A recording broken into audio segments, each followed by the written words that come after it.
मोदी के शपथ ग्रहण में आने को लेकर नवाज शरीफ ने अब तक नहीं लिया है फैसला। आज शाम तक फैसला होने की उम्मीद। गुरुवार को पाक विदेश मंत्रालय की प्रवक्ता ने की थी भारत के न्योते मिलने की पुष्टि। As I confirmed yesterday, the invitation was received. Nawaz Sharif के भारत न आने की सूरत में भारत भेजा जा सकता है नवाज शरीफ का कोई प्रतिनिधि। पाकिस्तान विदेश मंत्रालय ने दिया था बयान, भारत के न्योते से जगी है सकारात्मक द्विपक्षीय वार्ता की उम्मीद। नरेंद्र मोदी के शपथ ग्रहण में सार्क देशों के बुलावे की हो रही है तारीफ। अमेरिका ने भी सराहा मोदी का कदम। दक्षिण और मध्य एशिया में अमेरिकी राजदूत निशा देसाई बिस्वाल का बयान, सार्क देशों को बुलाकर भारत ने दिए हैं सकारात्मक संकेत। पाकिस्तानी अखबार डॉन का दावा, पाकिस्तानी विदेश विभाग ने नवाज शरीफ को भारत का न्योता कबूल करने की दी सलाह। डॉन के मुताबिक पाक विदेश विभाग ने शरीफ को दी नसीहत, इस मौके को चूकना होगा बड़ी गलती, भविष्य की सोच रखने की जरूरत। पाकिस्तान में विपक्ष के नेता खुर्शीद अहमद शाह ने भी नवाज शरीफ को दिया है भारत का न्योता कबूल करने की नसीहत।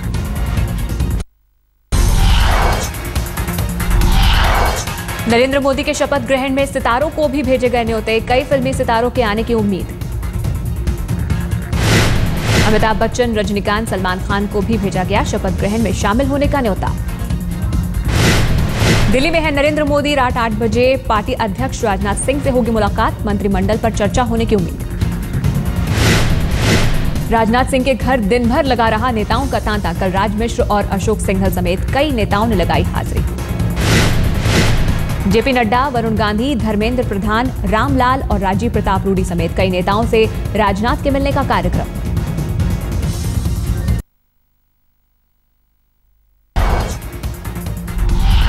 मोदी के शपथ ग्रहण में शामिल नहीं होंगी बांग्लादेश की पीएम शेख हसीना, स्पीकर शिरीन चौधरी करेंगी हसीना की नुमाइंदगी।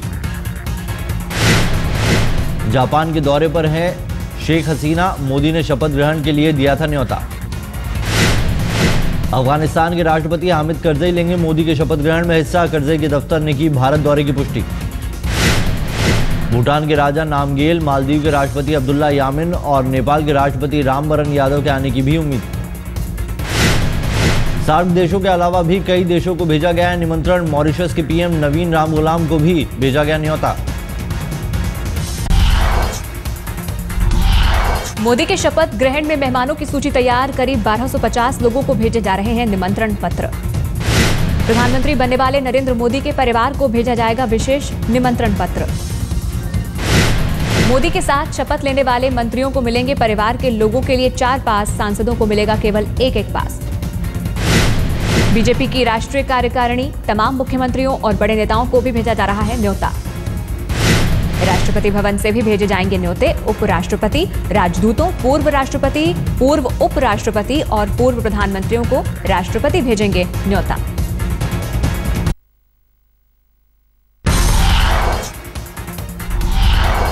एनडीए के घटक दल एमडीएमके के अध्यक्ष वाइको ने की बीजेपी अध्यक्ष राजनाथ सिंह से मुलाकात, राजपक्षे को बुलावे पर जताई नाराजगी। श्रीलंकाई प्रधानमंत्री महिंद्रा राजपक्षे को भेजा गया है मोदी के शपथ ग्रहण का न्योता, वाइको ने जताई नाराजगी। वाइको के मुताबिक राजपक्षे को भारत आना तमिलों के लिए होगा सबसे दुखदायी दिन।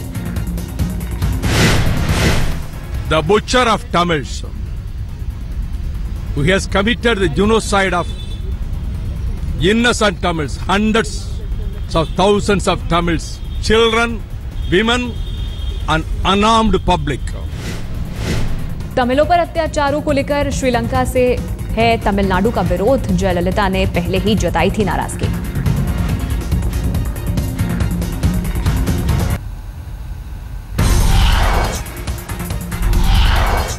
बिहार विधानसभा में जीतन राम मांझी की सरकार ने जीता विश्वास मत, आरजेडी ने सरकार के पक्ष में की वोटिंग।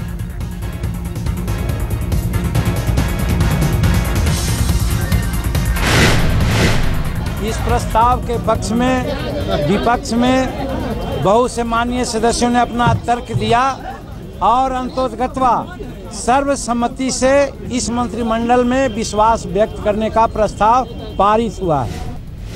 आरजेडी के सरकार के पक्ष में आने के बाद बीजेपी ने किया था विधानसभा से वॉकआउट। बीजेपी के वॉकआउट से आसान हुई मांझी सरकार की राह, आसानी से जीता विश्वास मत। जीत के बाद मांझी ने कहा किसी से नहीं लिया समर्थन। भाजपा रहे न रहे या और किन्हीं का समर्थन जो हुआ है वो होता न होता उससे कोई फर्क नहीं पड़ता था। हम लोगों के पास मेजोरिटी फुल थी।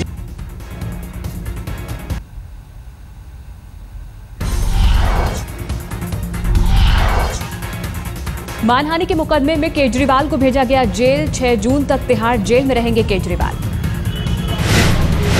केजरीवाल ने आज भी किया बेल बॉन्ड भरने से इनकार। पटियाला हाउस कोर्ट ने सुनाई 14 दिन की न्यायिक हिरासत की सजा।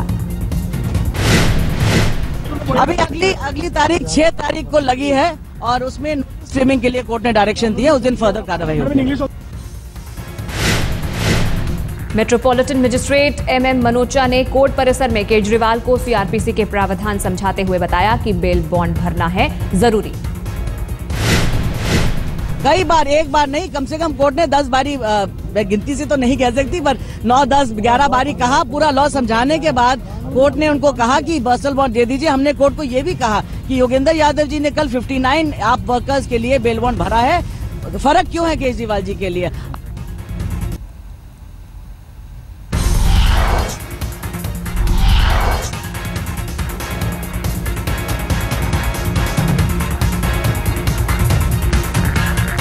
मजिस्ट्रेट ने केजरीवाल को कहा बहुत सारे कानून पढ़े लोग भी नहीं समझते बेल के मायने। आपसे होती है जिम्मेदारी भरे सलूक की उम्मीद। मेट्रोपॉलिटन जज ने कहा कोर्टरूम में 2 टूक, बेल बॉन्ड एक कानूनी प्रक्रिया है। आपके लिए प्रक्रिया को तोड़ना मुमकिन नहीं। केजरीवाल के वकील प्रशांत भूषण का बयान, कोर्ट के फैसले को हाईकोर्ट में दी जाएगी चुनौती। सर, आम आदमी पार्टी की तरफ से कोई प्रोटेस्ट होगा क्या? अभी नहीं, हमारे ख्याल से प्रोटेस्ट नहीं, हम लोग इसको अभी कानूनी लड़ाई लड़ेंगे। 6 जून को होगी गडकरी के मानहानि दावे की दोबारा सुनवाई। गडकरी को भी पेश होने के आदेश।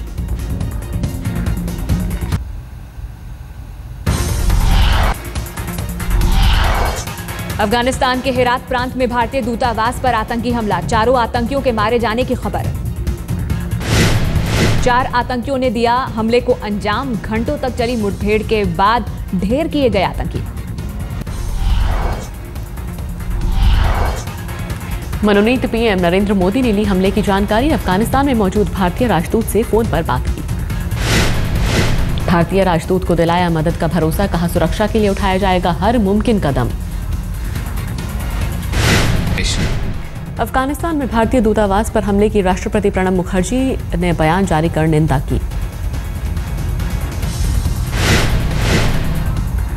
राष्ट्रपति प्रणब मुखर्जी ने फौरन हरकत में आने के लिए ITBP और अफगानी सेनाओं की तारीफ की। रॉ के पूर्व प्रमुख विक्रम सूद ने पहले ही जताई थी अफगानिस्तान में भारतीयों पर हमले की संभावना। पाकिस्तान और भारत के बीच शुरू हो रहे दोस्ती के नए अध्याय का हो सकता है जवाब। अब तक नहीं लिया है शरीफ ने भारत आने का फैसला। इससे पहले भारतीय दूतावास पर हुए 2 हमलों में ISI और हक्कानी नेटवर्क का हाथ होने के मिले थे सबूत। अब तक किसी ने नहीं ली है हमले की जिम्मेदारी। मिलिंद देवड़ा के बयान से कांग्रेस में बढ़ी रार पर बोले दिग्विजय सिंह, टीम राहुल पर निशाना साधना गलत। किसी पर दोष मढ़ना एकदम से उचित नहीं है। हमें आत्मचिंतन करना चाहिए, कहाँ गलती हुई, कैसे ठीक करेंगे। दिग्विजय सिंह ने दी राय, राहुल को बनना चाहिए लोकसभा में कांग्रेस का नेता। अगर नेता विपक्ष का पद आता है कांग्रेस के पास तो भी राहुल ही संभालें जिम्मेदारी। उन्होंने पहले ही कहा था कि अगर हमें बहुमत मिलता है और मेंबर ऑफ पार्लियामेंट मुझे चाहते हैं तो मैं जवाबदारी निभाने के लिए तैयार हूं। अब अगर हमें बहुमत नहीं मिला है तो पक्ष में बैठने की जवाबदारी भी उन्हीं की होना चाहिए। आज तक से बातचीत में बोले दिग्विजय, सार्वजनिक मंचों पर पार्टी की खामियां उजागर करने से बचे नेता। पार्टी फोरम पर रखें अपनी बात।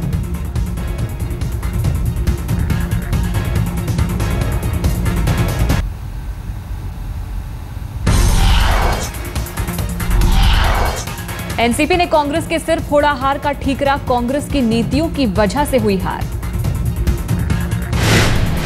एनसीपी की बैठक में बोले शरद पवार, संगठन को दोबारा खड़ा करना होगा बड़ी चुनौती, विधानसभा चुनाव में ज्यादा सीटों पर लड़ेंगे चुनाव। बढ़ सकती है कांग्रेस एनसीपी के रिश्तों में खटास, विधानसभा चुनाव में सीटों के बंटवारे पर एनसीपी ने अभी से बढ़ाई सीटों की मांग। एनसीपी नेता प्रफुल्ल पटेल ने दिया बयान, कांग्रेस ने ना खुद पर लगे आरोपों का दिया सही जवाब, ना ही सही तरीके से हुआ प्रचार। कोयला घोटाले में विजय डड्डा को भी बड़ी राहत, पटियाला हाउस कोर्ट ने राज्यसभा सांसद डड्डा को दी जमानत।